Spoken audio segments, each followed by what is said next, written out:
Latest updates के लिए हमारे चैनल हलचल इंडिया को लाइक, शेयर एंड सब्सक्राइब कीजिए एंड यस, बेल आइकन को प्रेस करना मत भूलिए। कांग्रेस ने तो देश का सत्यानाश करते कैसी बात कर रहे हैं आप। जो है बहुत बढ़िया सरकार योजना ला रही है, मंदिर बना रही है, क्योंकि इस देश में भिखारियों की संख्या बढ़ गई है। अब उन भिखारियों को कहीं ना कहीं एडजस्ट करना है। वो अडानी की अर्थव्यवस्था बहुत अच्छी होती जा रही है, अमित शाह के बेटे की अर्थव्यवस्था बहुत अच्छी होती जा रही है। बताइए भाई, आपकी हिम्मत की दाद हम तब देंगे जब आप इस रिकॉर्डिंग को लाइव दिखाएंगे, इस रिकॉर्डिंग को अपने चैनल पर प्रसारित करेंगे। आज हापुड़ के अतरपुरे चौराहे पर जवाहरलाल नेहरू की प्रतिमा पर आयरन लेडी कही जाने वाली स्वर्गीय श्रीमती इंदिरा गांधी जी की यहाँ पर जन्म दिवस मनाया जा रहा है और सभी कांग्रेसी कार्यकर्ता यहाँ पर मौजूद हैं और जानेंगे इनसे। रानी लक्ष्मीबाई जी का भी यहाँ पर श्रद्धांजलि दी गई है। सर, आज क्या प्रोग्राम है यहाँ पर? आज हमारे देश की दो वीरांगनाओं का जन्मदिन, उनकी जयंती, उसके लिए यहाँ सब कांग्रेसी इकट्ठा हैं। रानी लक्ष्मीबाई जो 1857 में वीरांगना के नाम से प्रसिद्ध थी और 29 साल की उम्र में अंग्रेजों के छक्के छुड़ाने का काम किया था, ऐसी महारानी। और दूसरी हमारी नेता आदरणीय श्रीमती इंदिरा गांधी जी, जिन्होंने पाकिस्तान के 1965 में काट कर दो टुकड़े कर दिए और बांग्लादेश बनाने का काम कर दिया। इस विश्व के पटल पर एक अहम भूमिका निभाने का काम कर दिया। उन दोनों ऐसी वीरांगनाओं की जयंती मनाने के लिए यहाँ सब हम कांग्रेस इकट्ठा हुए हैं और उनके पच्चिन्हों पर चलने का, प्रण लेने का काम यहाँ करेंगे। अरविंद शर्मा जी भी हैं। सर, जो आज इंदिरा गांधी जी की जयंती मनाई जा रही है, हापुड़ में मनाई जा रही है, पूरे देश में मनाई जा रही है? ये पूरे देश में मनाई जा रही है, क्योंकि माननीय इंदिरा गांधी जी आयरन लेडी के नाम से जानी जाती थी और हमारे देश में नहीं, पूरे दुनिया में जानी जाती थी। वो महान शख्सियत थी और रानी लक्ष्मीबाई जी की जयंती, दोनों की महान शख्सियत, जो आयरन लेडी, जो इतनी सख्त महिला हमारे यहाँ हुई, जिनका दूर दूर तक नाम। सर, कांग्रेस फिर से दम भर रही है और भारत जोड़ो यात्रा चल रही है। कैसी चल रही है भारत जोड़ो यात्रा? भारत जोड़ो यात्रा बहुत अच्छी चल रही है।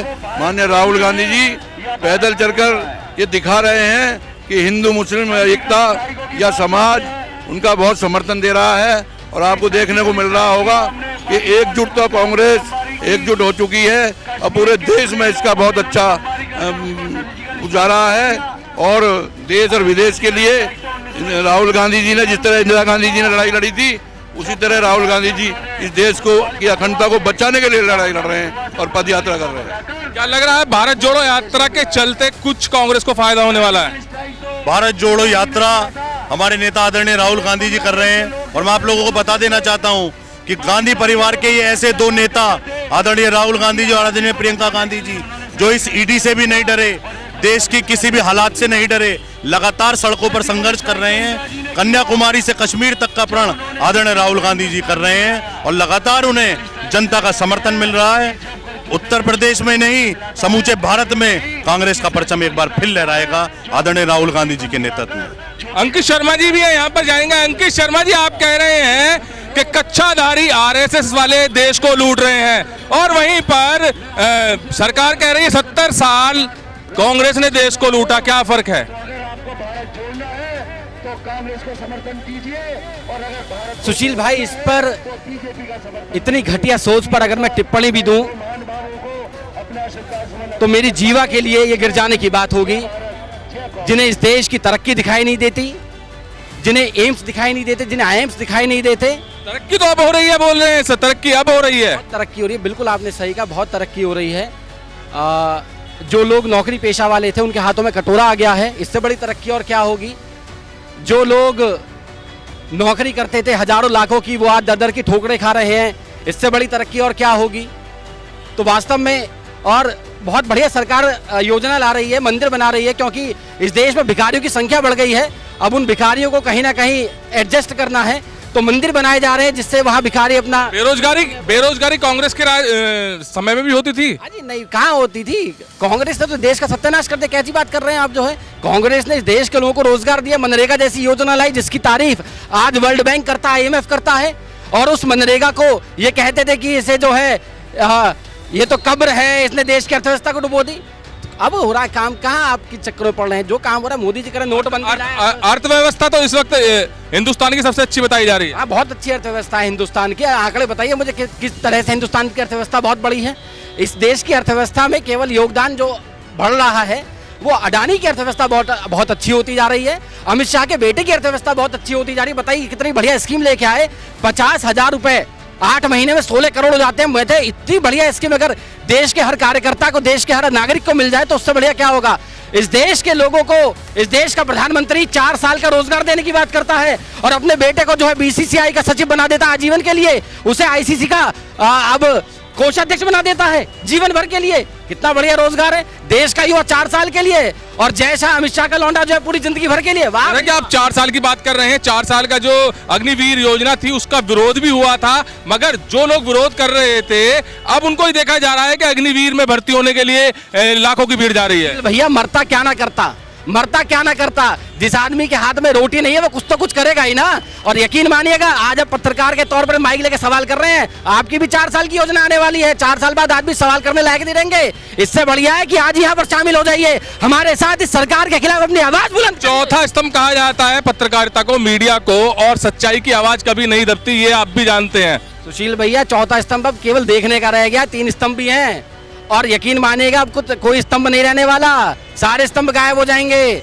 ये सब जो केवल 2 रह जाएंगे, 2 पहियों पे चलाएंगे सब ये देश जो है। और किस दिन देश धड़ाम हो जाएगा। विपक्ष किस दिन काम आता है? विपक्ष किस लिए होता है? विपक्ष तो इसीलिए होता है आवाज उठाने के लिए, पर आप जैसे चंद साथी हैं जो उस आवाज को दूर तक नहीं पहुंचाते, क्योंकि आप अपनी आवाज को चुप करे बैठते हैं। जब कोई आदमी इस सरकार के खिलाफ आवाज उठाता है तो इस देश का चौथा स्तंभ मौन की। अभी आप किसके खिलाफ आवाज उठा रहे हैं और मैं किस चीज को दिखा रहा हूं? जैसे आप कह रहे हैं आप साथ नहीं देते। सुशील भाई, आपकी हिम्मत की दाद हम तब देंगे जब आप इस रिकॉर्डिंग को लाइव दिखाएंगे, इस रिकॉर्डिंग को अपने चैनल पर प्रसारित करेंगे और इस देश के लोगों से सवाल करेंगे, इस देश की सरकार से सवाल करेंगे, हापुड़ के विधायक से आप सवाल करेंगे, हापुड़ के चेयरमैन से आप सवाल करेंगे, तब हम आपकी पत्रकारिता को मेरा सवाल सभी से रहता है और केवल सच्चाई के लिए रहता है। आपसे भी, जैसे आपने कहा कि कच्चाधारी के बारे में भी पूछा है मैंने कि आप उनको लुटेरे कह रहे हैं, और वो लोग कहते हैं कि 70 साल देश को लूटा। मैंने आपसे वो भी सवाल पूछा, तो मैं सच्चाई को छुपाने वाला नहीं,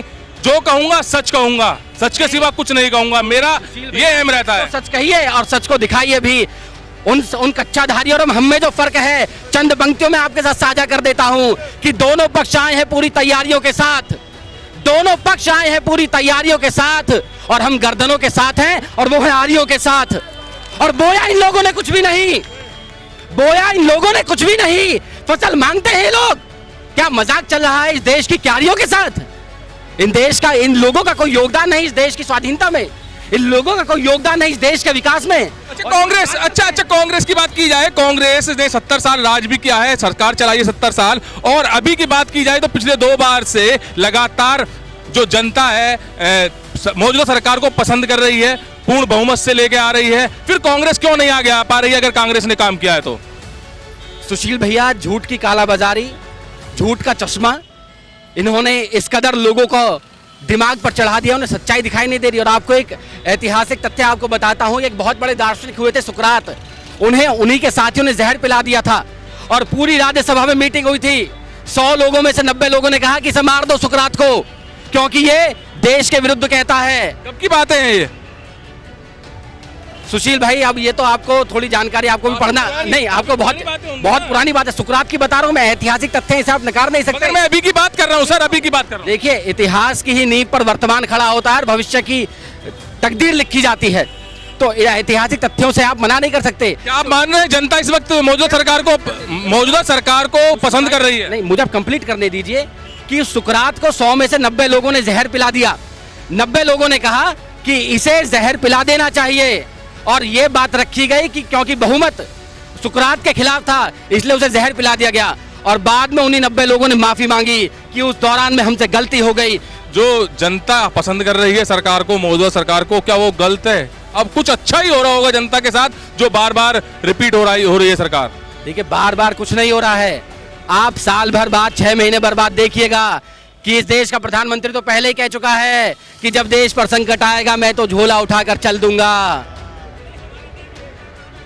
तो यहां पर सीधा निशाना साधा जा रहा है भाजपा पर, जहां पर कहा जा रहा है, अंकित शर्मा जी ने कहा है कि कच्छाधारी आरएसएस वाले देश को लूट रहे हैं। और जैसा कि सवाल पूछा गया कि 70 साल लगातार जैसे विपक्ष कहता रहा कि देश को लूटा गया है, वहीं पर अब सवाल किया गया है कि जैसे आरएसएस के लोगों को ये कह रहे हैं कि देश को लूट रहे हैं, तो कह रहे हैं अंकित शर्मा बिल्कुल कि देश बिल्कुल पिछड़ रहा है और कांग्रेस का दोबारा टाइम आने वाला है। भारत जोड़ो यात्रा से जो राहुल गांधी पैदल पथ यात्रा कर रहे हैं, उससे कांग्रेस को निखार मिलेगी और कांग्रेस दोबारा सत्ता में आएगी। कैमरामैन महेंद्र के साथ सुशील शर्मा, हलचल इंडिया।